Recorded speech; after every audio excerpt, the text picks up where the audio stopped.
सभी दोस्तों को मेरा प्यार भरा नमस्कार। और आज जो है दिनांक है 28 जुलाई 2023। तो 28 जुलाई से मैं आपके साथ एक ब्लॉग की शुरुआत करने जा रहा हूँ, जो ब्लॉग संबंधित है CTET यानी कि सीटेट परीक्षा से संबंधित है। और इस ब्लॉग के माध्यम से मैं आपको या अपने सभी छोटे भाइयों को परिचित कराऊंगा CTET परीक्षा से संबंधित जानकारी। और CTET यानी कि सेंट्रल टीचिंग एलिजिबिलिटी टेस्ट यानी कि केंद्रीय अध्यापक पात्रता परीक्षा से संबंधित इसमें जानकारियां शामिल होंगी। और इसमें पूरा डिटेल्स शामिल होगा कि क्या क्या इस परीक्षा में होता है, केंद्रीय अध्यापक पात्रता परीक्षा में, और किस प्रकार का इसका पेपर बनता है और क्या क्या इसकी एलिजिबिलिटी है। तो सबसे पहले हम बात करते हैं इसकी एलिजिबिलिटी की। तो एलिजिबिलिटी में सबसे पहले आता है इसमें कि आपका ग्रेजुएशन होना ज़रूरी है, यानी कि आपका कम से कम 50% मार्क्स के साथ किसी भी स्ट्रीम में आपका ग्रेजुएशन होना ज़रूरी है।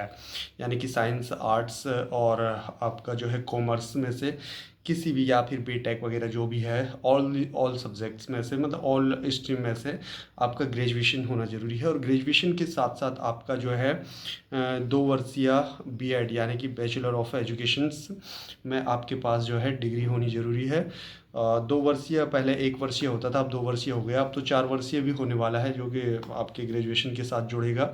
उसके बारे में मैं अलग से एक वीडियो बनाऊंगा कि 4 वर्षीय बीएड किस प्रकार से किया जा सकता है। तो इसमें हम जो है सबसे पहले बात करते हैं केंद्रीय अध्यापक पात्रता परीक्षा के लिए एलिजिबिलिटी की। तो उसमें सबसे पहले आपका ग्रेजुएशन 50% मार्क्स के साथ, और साथ ही साथ आपका जो है बीएड होना अनिवार्य है। अब केंद्रीय अध्यापक पात्रता परीक्षा संबंधित होती है आपके टीचिंग से रिलेटेड, जिसमें कि आपको जिसको क्वालिफाई करने के बाद आप टीचिंग के दूसरे पायदान को पूरा कर लेते हैं। पहला पायदान टीचिंग का यही है कि आपका ग्रेजुएशन 50% हो और साथ में आपने बीएड किया हुआ हो। इसके लिए आप जो है CTET देने के लिए एलिजिबल होंगे। उसके बाद उसका जो है अगला पायदान आपका ये रहेगा कि जब आप CTET क्वालिफाई कर लेंगे तो इसका आपके पास एक सर्टिफिकेट आएगा CTET क्वालिफाइड का। और उसके बाद आप जो है अपने राज्य की या केंद्र शासित या केंद्र की, राज्य की या केंद्र की किसी भी अध्यापक परीक्षा के लिए आप अप्लाई कर सकते हैं। इसमें प्राथमिक लेवल पे भी अप्लाई कर सकते हैं और जूनियर हाई स्कूल वाले लेवल पे भी आप TET के माध्यम से अप्लाई कर सकते हैं। तो ये तो रही एलिजिबिलिटी की बात। अब आगे हम बात करेंगे कि सीटेट की परीक्षा में क्या क्या पूछा जाता है, यानी कि इसका करिकुलम क्या क्या होता है, पाठ्यक्रम क्या क्या होता है। तो CTET सेकंड की तैयारी मैं अभी कर रहा हूँ। तो CTET भी 2 प्रकार के होते हैं। एक होता है CTET फर्स्ट यानी कि टेट फर्स्ट, और दूसरा होता है टेट सेकंड। टेट फर्स्ट होता है प्राथमिक लेवल के लिए और टेट सेकंड होता है अपर लेवल के यानी कि जूनियर हाई स्कूल लेवल के लिए है। तो इसमें जो है मैं एलिजिबल हूँ जूनियर हाई स्कूल लेवल के लिए, इसीलिए मैं जूनियर हाई स्कूल लेवल की तैयारी कर रहा हूँ। तो जूनियर हाई स्कूल लेवल यानी कि CTET सेकंड के लिए जो करिकुलम है उसमें सबसे पहले आता है आपका जो है बाल विकास से संबंधित प्रश्न आते हैं। और बाल विकास के बाद इसमें आपका आता है आपके जो है 2 लैंग्वेज से संबंधित क्वेश्चन आते हैं। 2 लैंग्वेज यानी कि हिंदी, इंग्लिश, संस्कृत।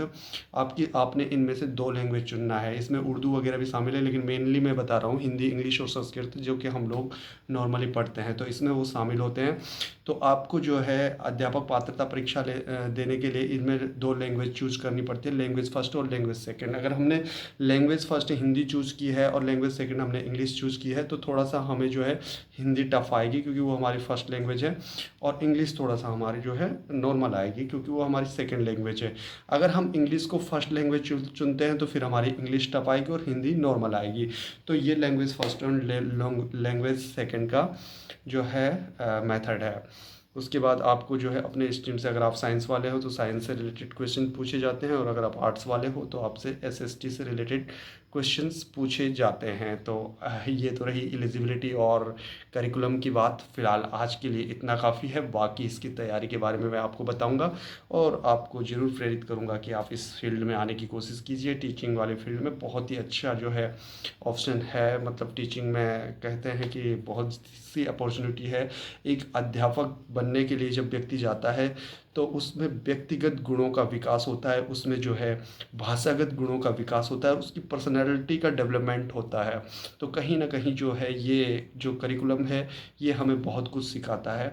सिर्फ पैसा कमाना ही ज़िंदगी नहीं है दोस्तों, कुछ सीखना और सिखाना भी ज़िंदगी है। तो आइए हम इस ओर बढ़ते हैं और आगे बात करेंगे हम आने वाले टीईटी एग्ज़ाम की। और टीईटी के बाद अभी यूटेट का आज लास्ट डेट थी फॉर्म भरने की, 28 जुलाई को। मैंने 26 जुलाई को भर लिया है। तो यूटेट इसके बाद होने वाला है, यानी कि Uttarakhand teaching eligibility test, Uttarakhand अध्यापक पात्रता परीक्षा। तो ये हमारा सितंबर में होगा, लेकिन फिलहाल ये ब्लॉक संबंधित है सीटीईटी से, तो सबसे पहले बात होगी सीटीईटी की।